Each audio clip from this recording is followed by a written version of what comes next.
Another package of challenge locks from Brent down in Australia, and this one, he letters them for me. This one is E, and to give you an idea of some of the odd stuff that Brent does, take a look at the bidding on this, and many of his locks are like this, just very unusual keys, way outside of specs, but a real kick to pick them. This is, by the way, is a lane. Both of these are what are called lane locks. I've never seen them. I think you can see it there. I've never seen a lane lock before. Here's another one. You can't see the key on this one, but it also is a lane. Let's go ahead and pick it. It's a wide open keyway, so at least we don't have to fight that paracentric keyway stuff. At least we'll be able to get a pick into it. Let's just, I'm going to clamp them down very tightly. We're not going to take that key off of there even until we get it picked. Alright, I'm going to try, see if this one will fit. Drop of the keyway, that ought to work. A little floppiness there. Got a feeling this is not stock. Alright, let's try something just a little bit, since in view of the bidding that Brent likes to use, I'm going to use something with a little bit of reach. And in fact, let's see if we can make our job easy. I'm going to try to take, this is a Sparrow's, there you go, triple peak. Actually, this is a worm. I'll try the triple peak. It's got a little bit more depth on it. And what I'm going to do is just see if we can rock it. I'm going to try to pick it clockwise. Just see if we can rock up and down like this. And when I know there's extreme bidding, this has kind of worked out for me. Sometimes I can get a fault set. And sometimes I get it even open, but not today.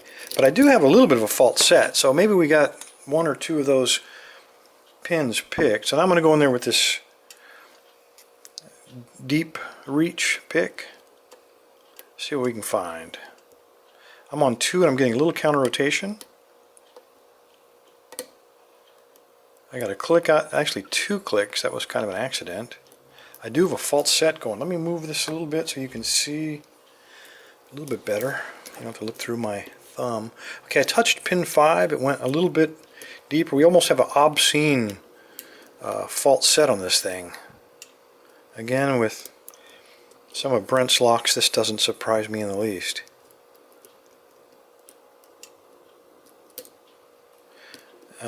Pins on this one are probably made out of, I don't know, kangaroo fingernails. Alright, I'm on pin 2. I'm getting the slightest of counter rotations. But I'm putting some pretty serious pressure on him. He's hung up there.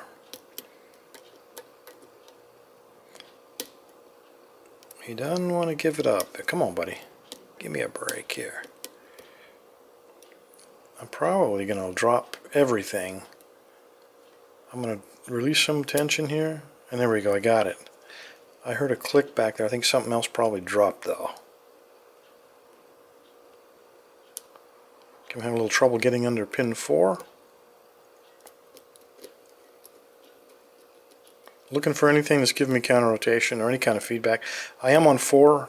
I don't know if that's feedback or if I'm on the warding, but let's try. Let's take a chance. Again, release tension. These must be really sharp spools.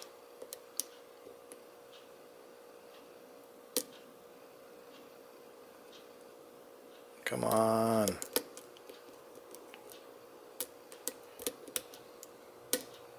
Okay, I got it back. I got 4 very deep spools, in fact. And there we go. All right. Let's see what this key looks like, and let's see what Brent's got inside here for us. I don't know which letter this is in terms of challenge lock, Brent. Sorry, maybe it'll be underneath. I'm going to go ahead and cut. If I cut this tape off. Get that key out of there. I would just pry it, but with my luck lately I'll probably break that key. Alright, so again with the cool bidding, but because it's wide open keyway, you'd think this deep cut would give you a problem, but because of that wide open keyway, it didn't seem to present too much of a problem. Alright, this is Evil Lock. This is D. Okay, so obviously not going in sequence here. I'm going to go ahead and lock it back up and pop this dude off of here.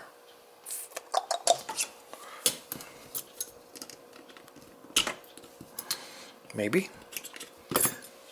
Use the right tool for the right job.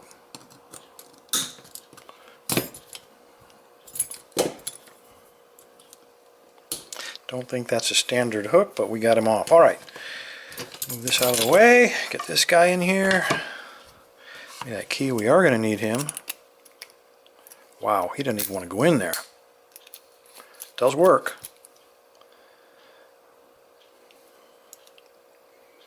Okay, we have the infamous groove. I'm not going to put a shim on it though. It didn't feel like we have any really weird stuff up in there, so let's just take a chance if this works. If not, maybe I'll have to go back and shim it. Oh goodness. Oh my god. Okay, well there is some weirdness in here. I think I'm pretty lucky that it didn't get caught up. I don't know if you guys can see that on the camera, but get this pick as a pointer. Looks like pin and pin here and pin on number 1. I did not expect that, and I certainly didn't feel anything like that, so I probably just got lucky. Alright, well, let's pull them out and see what we got. That definitely is a pin on both of those. Wow.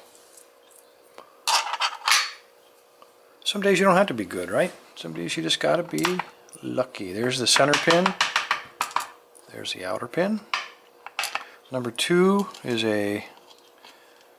looks like a spool key pin. Same with this one's a serrated. That one is a double serrated.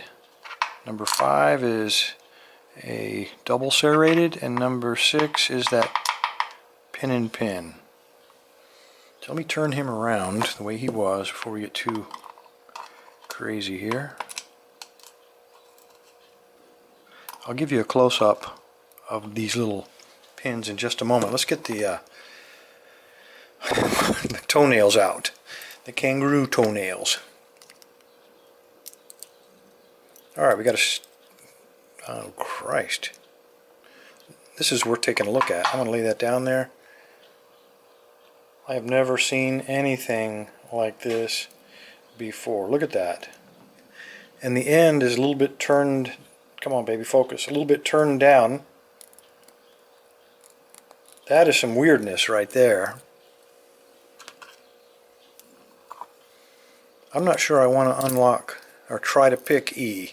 Okay, this was nothing but a simple old serrated. Nothing to that one. A giant spool, homemade. Number 4 is a serrated spool. Number 5, oh, just a regular old serrated, nothing in there. Nothing to see there. And then the last one, it is another, oh, he popped out, but it's another one of those pin things. So we had pin on top. Get in there, you devil. And the bottom. Maybe it was turned this way around. There we go. Top and the bottom. I don't know what to make of that. I really don't. That is just true alien technology from Australia. No, you know, there's no fingernails or toenails in here. This is just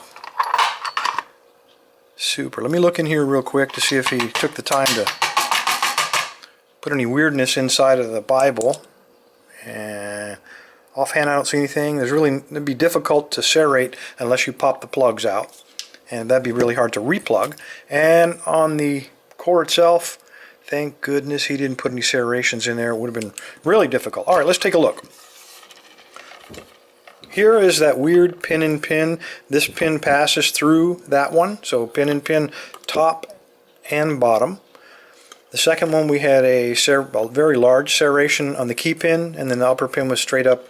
That looks like a commercial serrated. This one had a serration on the key pin. It looks like it's a homemade one, and then a homemade very deep spool. On this one we had a double serration on the key pin, and then a serrated, and then a spool section there. On pin 5, we had serrated on both top and bottom. This is a homemade one. This is a commercial one. And then the last one is that, again, with the weirdness, a pin-in pin on the top and on the key pin. I got very lucky, fellas, no doubt about it. Anyway, there you go.